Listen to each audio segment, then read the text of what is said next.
안녕하세요. 저는 숙명여자대학교 ICT융합공학부 전자공학 전공의 전공 주임으로 있는 김봉준이라고 합니다. 이곳은 저희 전자공학 전공의 전공 실험실로 보시는 바와 같이 실험기기 그리고 PC로 구성이 되어 있습니다. 그래서 학생들은 여기에서 전공 관련 실험들을 하고 있고, 이런 실험실이 저희가 지금 2개가 있는데 그 중에 하나입니다. 전자공학 전공은 이름에 전자가 들어가는 것처럼 널리 알고 있는 전자회사들 있잖아요.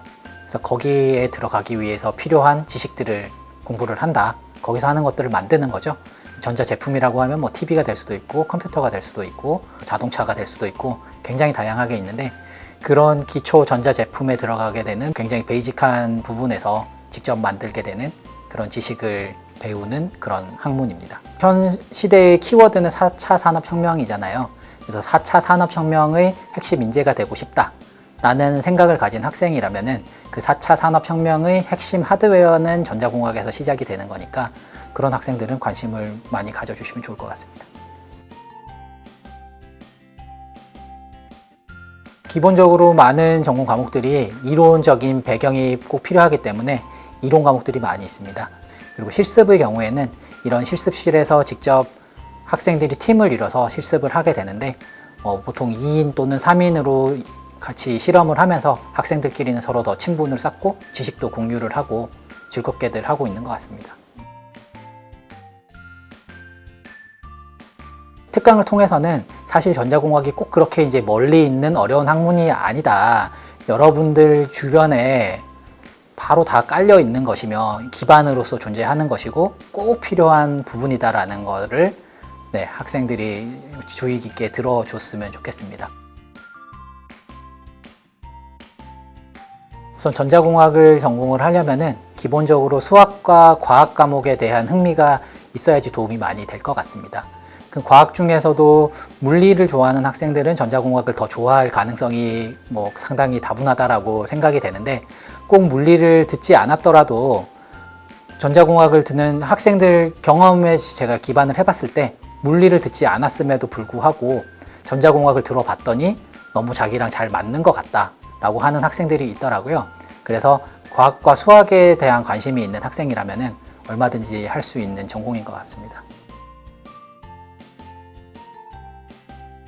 현 시대는 특정 전공을 했다고 해서 특정 분야로만 가고 이런 시대는 지금 지나갔고 굉장히 융복합의 시대인데, 특히 전자공학은 융복합의 중심에 위치를 하고 있습니다. 그래서 전자공학을 전공을 하면은 널리 아시겠지만 회사 이름에 전자가 들어가는 여러 전자 회사들에는 당연히 갈 수 있으며, 디스플레이 회사도 갈 수 있고 반도체 회사도 갈 수 있고 통신사도 갈 수가 있고 심지어 자동차 회사도 갈 수 있으며, 그게 꼭 한국 기업에만 국한된 것이 아니라 미국의 유수한 여러분들이 이름만 들어도 아는 사과사라든지 CPU 만드는 아주 유명한 회사들 있죠. 그런 회사들에 다 전자공학 전공자들이 들어가는 회사들이기 때문에 특히 굉장히 전도가 유망하다라고 생각되는 전공입니다. 그래서 학생들이 많이 관심을 가졌으면 좋겠습니다. 전자공학은 굉장히 무한한 가능성이 있는 전공이니까 많은 관심을 가지기를 바라고, 학생들이 본 특강을 통해서 별로 관심이 없었던 학생들이라도 이 전자공학이 정말 멀리 있는 것이 아니라 바로 내 주변 생활에 있다라는 것을 알고 전자공학에 더 많은 흥미를 가지게 됐으면 정말 오늘 보람 있는 특강이 될 것 같습니다. 그러면 다들 많이 관심을 가지고 앞으로 숙명 캠퍼스에서 만나게 되기를 기다리겠습니다. 안녕하세요, 여러분. 저는 숙명 오픈 캠퍼스 ICT융합공학부 전자공학 전공 편을 맡게 된 전자공학 전공 전공주임 김봉준입니다. 먼저 전자공학 전공에 대해서 설명을 드리도록 하겠습니다. 전자공학 전공은 인터넷에서 간단히 먼저 찾아봤습니다. 위키백과에 따르면은 전자의 운동과 그 응용 기술을 연구하는 학문이라고 되어 있습니다. 여기서 전자는 여러분들이 다 수업을 통해서 많이 공부를 했겠지만 이제 원자, 전자 나올 때 그 전자죠. 그 굉장히 작은 전자라는 것들이 사람들이 실제 컨트롤을 할 수가 있게 됩니다. 이 전자의 움직임을 사람들이 직접 제어를 하게 되면서 복잡한 계산, 저장, 연산, 처리 등이 가능해지게 됨으로써 전자공학이라는 학문이 가능하게 된 것이죠. 그래서 감히 말씀드리건대 지난 20세기는 전자공학의 시대였다라고 말씀을 드려도 과언은 아닐 것입니다. 물론 지금 현 21세기도 전자공학은 엄청 중요한 역할을 하고 있죠. 그래서 저희 과에서 지금 홈페이지에서 가져온 그림인데 하고 있는 분야를 보시면은 우선 통신공학, 5G 네트워크를 통해서 지금 여러분들 다 인터넷 이용을 하고 계시죠. 그거를 위한 통신에 대한 학문을 배울 것이고, 그리고 전자회로공학, 여러분들이 사용하고 있는 모든 전자기기, 컴퓨터, 전화기, 노트북, TV, 모든 전자기기에는 전자회로들이 들어가 있습니다. 그 전자회로들을 설계를 하는 거를 배우게 됩니다. 그리고 그 외에 다른 많은 전자공학의 분야들을 융합형 전자공학이라고 여기서는 이제 분류가 되어 있는데, 여기의 예는 헬스케어 소자들이 될 수도 있고, 반도체 소자가 될 수도 있고, 그 외에 다양한 분야들을 전자공학에서 다루게 됩니다. 그럼 전자공학이 현재 얼마나 중요한 것이냐를 살펴보면은 전자공학은 다른 분야와 굉장히 융합이 많이 됩니다. 세대가 지날수록 점점 더 융합의 중요성은 커지고 있는데, 여러분들이 생각했을 때 전자기기가 들어가지 않은 기계를 생각할 수가 있을까요? 현재 삶 속에서는 전자기기가 들어가지 않은 것이 생각할 수 없을 정도로 모든 분야에 다 어딘가에 섞여 있습니다. 그래서 저희는 모든 과학 분야들이 전자를 중심으로 융합을 하고 있다라고 말씀을 드릴 수 있을 것 같습니다. 그럼 예를 들면은 자동차. 전통적으로 생각했을 때는 자동차는 기계의 영역이었습니다. 그런데 그 경계가 어느 정도 많이 허물어져서 이제 전자를 제외한 자동차는 생각을 할 수가 없죠. 그리고 앞으로는 무인 자동차 시대가 올 것인데, 그 무인으로 자동차를 컨트롤을 할 수 있게 하려면은 전자공학의 지식이 필수적으로 들어갑니다. 그럼 또 다른 예를 들면은 농업, 스마트팜 이런 것도 들어보셨을 텐데, 그 팜을 스마트하게 만들려면은 사람의 두뇌와 같은 뭔가 판단하고 처리하는 그런 뭔가 전자회로 칩들이 존재를 하겠죠. 그리고 통신도 해야 될 것이며, 그래서 농업에도 전자가 들어가고, 공장 자동화 하는데도 전자공학이 없으면은 자동적으로 뭐가 되지는 않겠죠. 그리고 물류, 쿠팡이나 여러 빨리 이제 배송을 하는데 빠른 분류를 가능하게 하고, 이런 것도 다 전자공학이 하게 되는 것이죠.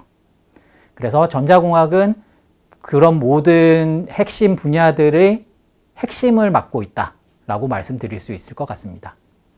그럼 그 중에서 제가 담당하고 있는 반도체 소자에 대해서 먼저 말씀을 드리도록 하겠습니다. 현대 굉장히 중요하게 얘기가 되는 트랜지스터라는 반도체 소자가 최초로 발견된 것은 1948년도입니다. 지금 사진에 보이는 저 세 사람이 미국의 벨랩이라는 곳에서 트랜지스터를 최초로 발명을 하고, 그에 대한 공로를 인정받아 1956년도에 노벨 물리학상을 받았습니다. 그럼 이 트랜지스터라는 것이 도대체 무엇이길래 그렇게 중요한 것이냐? 트랜지스터는 그 전자회로들의 가장 기본적인 단위라고 생각을 하실 수가 있습니다. 그럼 트랜지스터가 발명이 되기 전에는 만약에 컴퓨터를 만들고자 하면은 굉장히 원시적인 수준의 컴퓨터를 만들 수가 있었죠. 그거는 이제 진공관을 이용해서 엄청나게 큰 부피를 가지고 엄청나게 큰 무게를 가진, 현재로서는 계산기의 성능 정도를 나타낼 수 있는 그런 것이 컴퓨터였습니다. 현재로서는 그거를 컴퓨터라고 부르지 않죠. 우리들의 생각으로는. 그런데 이 트랜지스터가 발명됨으로 인해서 여러분 손안에 들어가는 휴대폰, 컴퓨터죠. 그게 다 가능하게 된 것입니다. 노트북, PC 모두가 이 트랜지스터의 발명으로부터 시작이 된 것입니다. 그러면은 이 트랜지스터를 우리 전자공학에서 다루게 될 것인데, 그럼 이 트랜지스터의 동작을 이해하기 위해서 훨씬 더 간단한 소자를 살펴볼 수가 있습니다. 그 간단한 소자가 저항 소자가 있습니다. 여러분들이 고등학교에서도 이제 배울 텐데, V는 IR이라는 옴의 법칙으로 설명이 되는 저항 소자가 있습니다. 그럼 지금부터 전자공학이 일상생활 속에서 어떻게 실제로 사용되고 있는지를 살펴보도록 하겠습니다. 먼저 가장 대표적으로 여러분들의 모든 삶을 함께하고 있는 스마트폰을 보겠습니다. 지금 스마트폰이 없는 생활을 생각을 할 수가 있을까요? 만약에 뭐 그런 메신저가 없다. 그럼 친구랑 연락을 할 수가 없고, 인터넷 연결이 안 되니까 정보를 검색을 할 수도 없으며, 지하철 노선도도 찾아봐야 되는데 찾아볼 수도 없죠.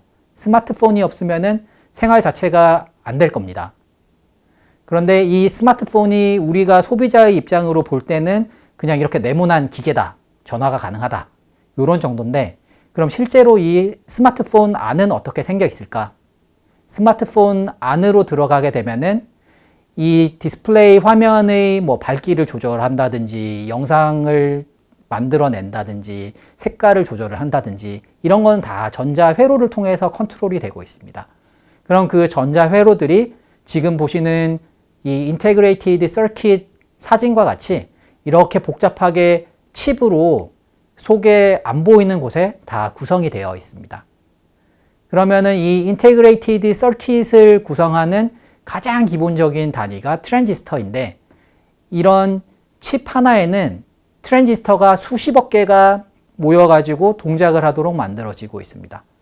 그러면 이 트랜지스터의 동작을 어떻게 동작하는지를 쉽게 이해를 하기 위해서는 우선 뭐 전류와 전압이 어떻게 걸리며 어떻게 흐르고 이런 것들을 알아야 되는데, 그런 것들을 알기 위해서 이제 회로 이론이라는 과목을 전자공학에서는 다루게 됩니다.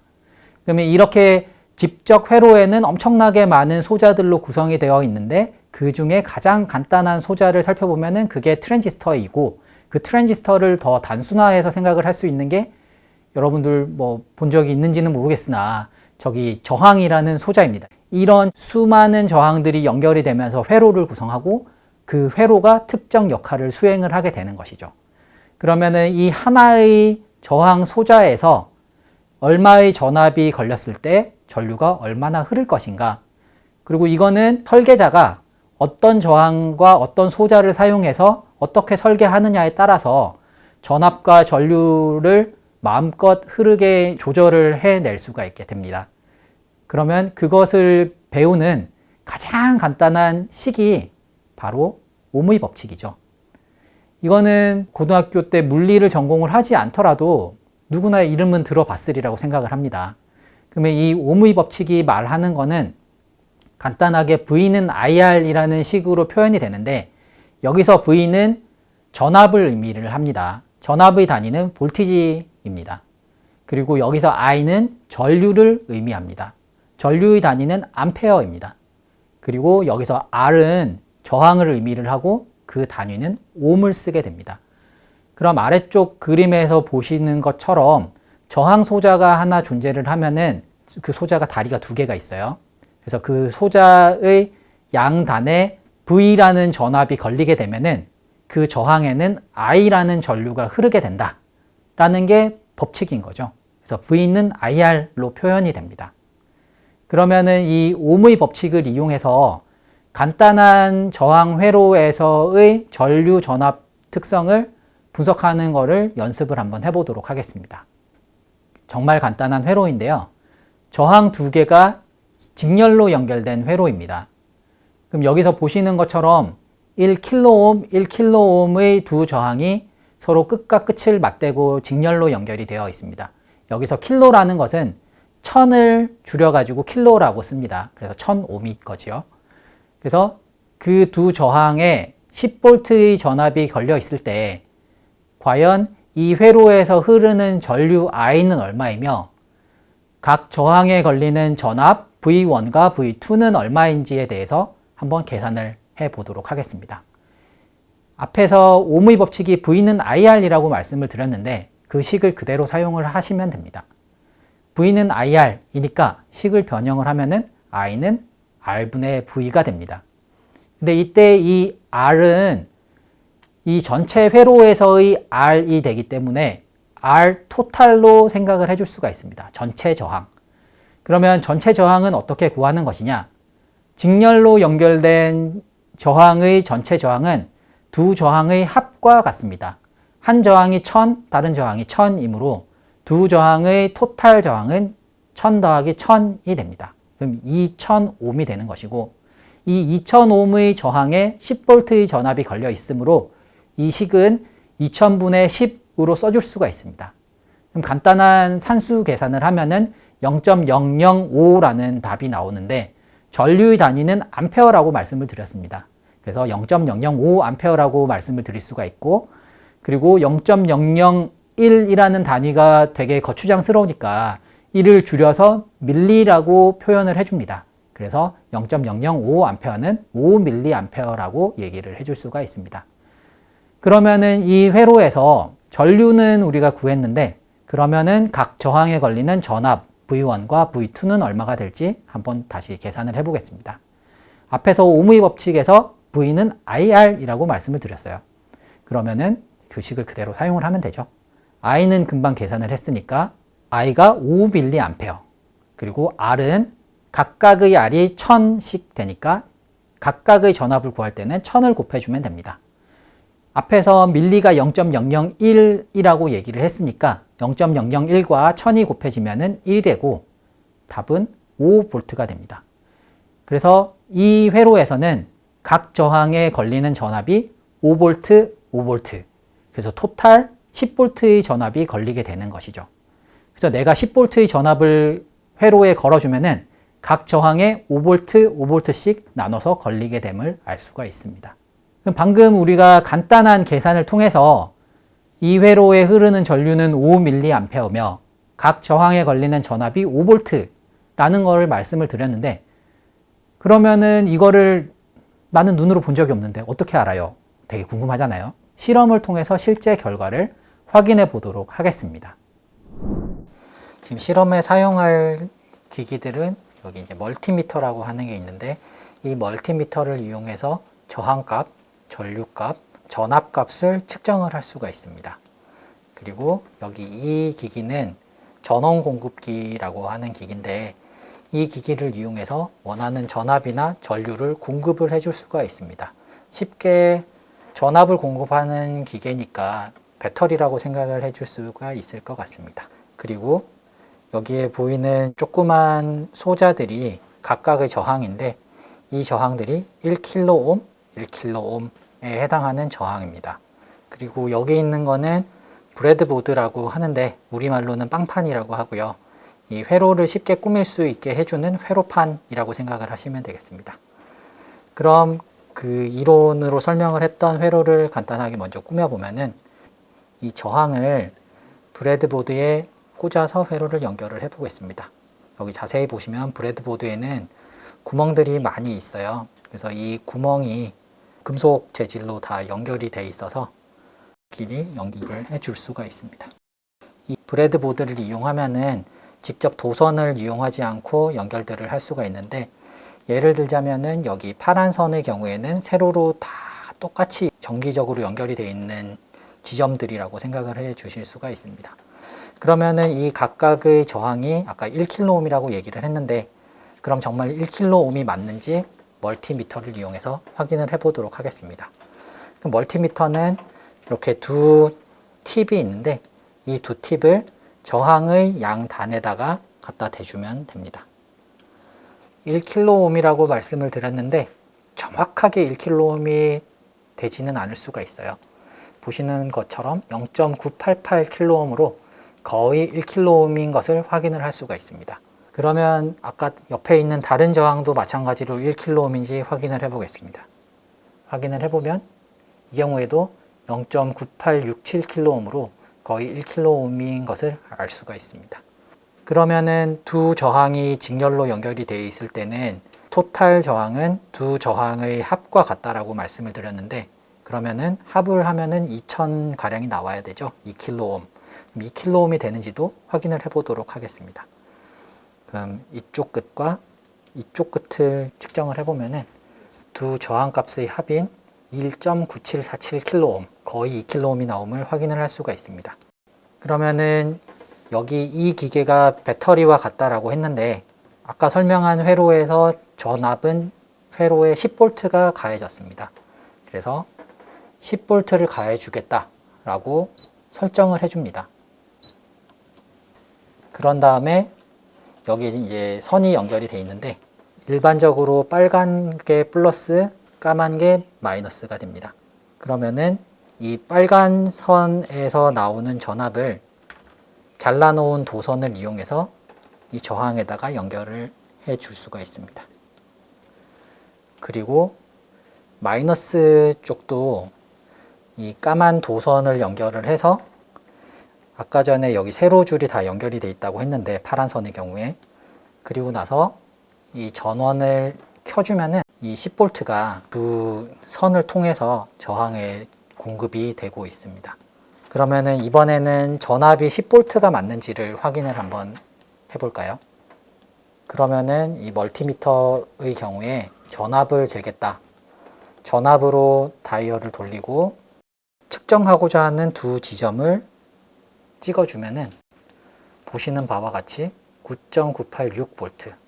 그래서 이 회로에 10V의 전압이 가해지고 있음을 알 수가 있습니다. 그러면은 이번에는 이 회로에 흐르는 전류가 얼마인지를 확인을 해 보도록 하겠습니다. 전류를 측정할 때는 주의할 점이 있는데, 전류 측정의 경우에는 멀티미터가 회로와 직렬로 연결이 돼야 합니다. 그래서 회로를 먼저 간단하게 조금 분리를 한 다음에 이번에는 멀티미터를 전류 측정을 위해서 전류의 단위는 밀리암페어라고 얘기를 했으니까 이제 다이얼을 돌리고 선 연결을 바꿔줍니다. 그래서 요 지점과 요 지점 사이를 전류계로 연결을 해주면 그 사이에 흐르는 전류 값이 측정이 됩니다. 그러면 측정을 한번 해보겠습니다. 보시는 바와 같이 아까 계산했을 때 5mA가 회로에 흐른다라고 얘기를 했었는데, 측정을 해보니 4.9313mA, 거의 5mA가 흐르는 것을 확인을 할 수가 있습니다.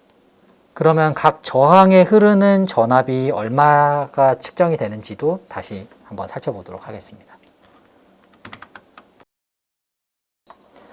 아까 계산을 해 봤던 것과 같이 1kΩ 두 개가 직렬로 연결된 회로에서 각각의 저항에 전압은 5V씩 걸리는 것을 알 수가 있었습니다.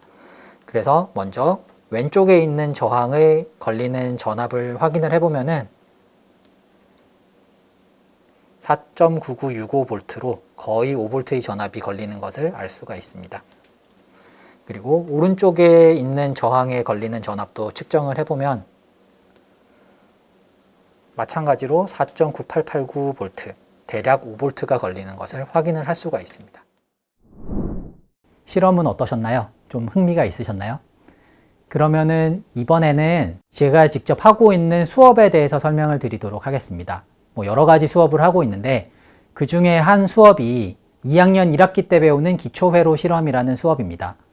이 수업에서는 앞서 살펴본 저항, 또 축전기, 인덕터라는 소자들을 이용해서 회로를 구성하고 그 회로에서 전압과 전류 특성이 어떻게 되는지 직접 실험을 통해서 확인을 하는 아주 재미있는 수업인데요. 이 수업은 어드벤처 디자인 교과로 진행이 되기도 하였습니다. 이 수업에서는 어드벤처 디자인 교과라는 것이 이론과 실습을 통해 학습한 내용을 직접 학생들이 응용을 해서 종합 설계를 해보는 그런 기회를 가졌었는데, 학생들은 스스로 생활 속 문제를 찾아서 정의하고 그 해결 방안을 제시하며 제시한 방안을 바탕으로 해서 직접 해결해 나가면서 제품을 만들어 보는 그런 아주 재밌는 시간을 가졌어요. 그러면은 학생들이 실제 이 수업을 통해서 어떤 결과를 얻어냈는지를 한번 영상을 통해서 살펴보도록 하겠습니다. 그럼 학생들이 직접 만든 기초회로 실험 종합설계 과제의 예시를 보여드리도록 하겠습니다. 2조는 우산 챙김이라는 것을 아두이노를 이용해서 구현을 해보았습니다. 개발하게 된 배경, 우산 챙김이를 통해 해결할 목표와 문제 해결 방법, 아두이노 구현 과정 및 내용, 작동 결과 순서로 보여드리겠습니다. 먼저 개발하게 된 배경은 첫 아이디어 회의가 있던 날 학교로 향하는 길이었습니다. 전날까지만 해도 화창했기 때문인지 비가 올 거라고는 생각지도 못했고, 우산을 챙기지 않은 저는 가는 길에 내리는 비에 결국 비를 맞으며 학교로 향했습니다.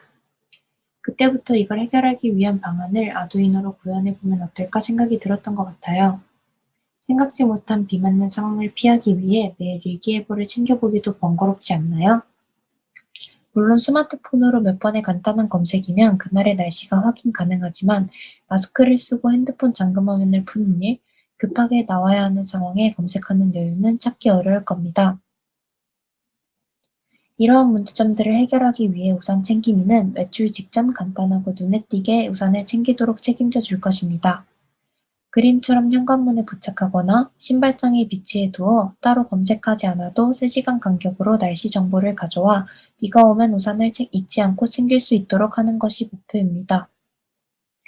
저희는 이것을 아두이노 우노 와이파이 모듈 중 ESP8266 모델 88도트 매트릭스 모듈을 이용하여 구현하였는데요. 아두이노 우노를 메인보드로 하였고 와이파이 모듈을 이용해 오픈웨더라는 인터넷 사이트에서 날씨 데이터를 불러왔습니다. 불러온 정보를 바탕으로 우산이 필요한 경우 도트 매트릭스 모듈의 우산 표식을, 그렇지 않은 경우 스마일 표식이 뜨도록 구현하였습니다. 와이파이 모듈을 이용하기 위해선 가장 먼저 펌웨어 업데이트를 해야 했는데요. 왼쪽 회로도와 같이 연결 후 펌웨어 파일을 다운받고 오른쪽 사진처럼 펌웨어 다운로드 프로그램을 통해 펌웨어 업데이트를 진행하였습니다. 시리얼 모니터로 공유기에 실제 연결할 수 있는 AT 명령어 AT+CWJAP를 사용하여 공유기 이름과 비밀번호를 입력하고 AT+CWJAP 물음표를 사용해 연결된 공유기를 확인할 수 있었습니다. 이것은 한 번만 연결 셋업해두면 이후에는 전원 연결 시 자동으로 연결되기 때문에 매번 진행하지 않아도 되더라고요. 우산 챙김이를 제작하는 것에 있어 가장 중요한 AT 명령어 3가지가 있는데요. 사이트에 접속하는 과정인 AT+CIP 스타트, 접속한 사이트에 전달할 메시지의 길이를 지정하는 AT+CIP 샌드, 날씨 정보를 가져오는 게시입니다. 이때 도시 아이디와 자신의 키값이 필요합니다. 다음은 도트 매트릭스 설정입니다. 켜지는 부분은 1, 그렇지 않은 부분은 0으로 하나의 행식 표기 표기함으로써 왼쪽 코드와 같이 우산 모양과 스마일 모양을 만들었습니다. 이 모든 것들을 종합해보면 다음과 같은 코드를 작성할 수 있습니다. 마침 구현 영상을 찍는 날 비가 왔는데요. 영상과 같이 우산 모양이 표시됨을 확인할 수 있습니다. 실제로는 이렇게 선명한 우산 모양을 확인할 수 있어요. 3시간 간격으로 정보를 불러오도록 설정해둔 저희는 3시간 뒤 비가 그친 후 다시 구현을 해보았는데요. 영상과 같이 스마일 표식을 확인할 수 있습니다. 이것도 마찬가지로 실제로는 이렇게 선명하게 보입니다. 저희는 노트북과 연결하여 우산 챙김이를 구현하였지만 일상에서는 배터리를 연결하여 노트북과의 연결 없이도 간편하게 우산을 챙길 수 있을 것입니다. 바쁘고 검색은 번거로운 일상 속에 간단한 우산 챙김이 하나 비치해보는 것은 어떨까요? 이상입니다. 감사합니다. 학생들이 직접 만든 또 다른 종합 설계 과제의 예시를 보여드리도록 하겠습니다. 2조는 핸즈프리 러기지 백을 아두이노를 이용해서 구현해 보았습니다. 요즘엔 정말 크기별, 용도별로 다양한 타입들의 가방이 많습니다. 많은 것을 가지고 다닐 수 있으면 좋지만 누가 어떤 상황에서 이용하냐에 따라 가방의 편리함을 누리기 힘듭니다. 아무리 건강한 대학생들도 무거운 전공책을 들고 다니기엔 불편하기 매한가지입니다. 그래서 저희는 노약자는 물론 모든 사람들이 편히 이용할 수 있는 가방의 필요성을 느끼게 되었습니다. 이런 배경에서 발생되는 불편함의 원인은 크게 2가지로 짐의 무게와 부피가 있겠습니다. 하지만 현실적으로 짐의 무게와 부피를 줄이는 것에는 한계가 있습니다. 또한 아무리 무게와 부피를 줄여도 누군가에겐 불편할 수 있음은 여전합니다.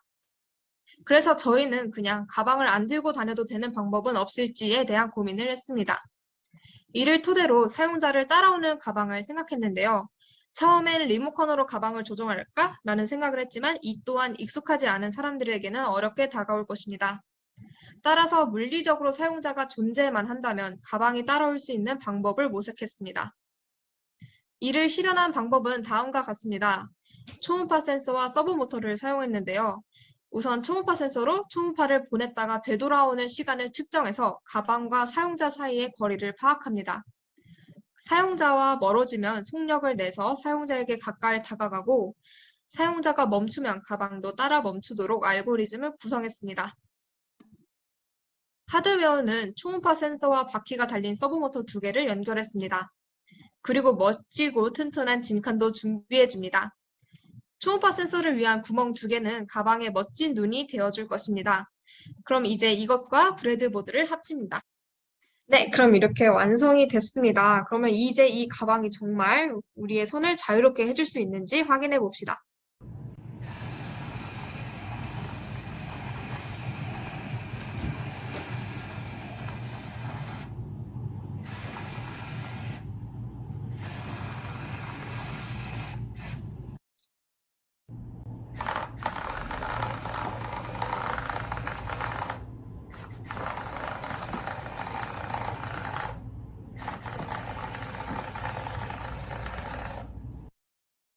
네, 이렇게 잘 작동하는 모습을 확인할 수 있었습니다.